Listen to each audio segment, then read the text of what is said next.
నువ్వు మంచిగా ప్రార్థన చేసుకుంటా ఉంటావు, నువ్వు బాగా ఆత్మీయంగా ఉంటావు, చక్కగా దేవుల్లో ఉండాలి, ప్రేయర్ఫుల్గా ఉండాలి, వాక్యానుసారంగా ఉండాలి, నీతిగా ఉండాలి, భక్తిగా ఉండాలి అని డిసైడ్ అవుతాం.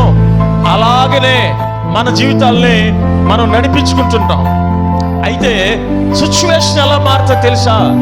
భక్తిహీనులు నీతిమంతుల మీద దురాలోచన చేయుదురు. నా నిమిత్తము జనులు మిమ్మల్ని నిందించి హింసించి, నిజంగా కాదు మళ్ళా అబద్ధంగా చెడ్డ మాటలలో పలికినప్పుడు మీరు ధన్యులు, సంతోషించండి, ఆనందించండి, పరలోకములో మీ ఫలము.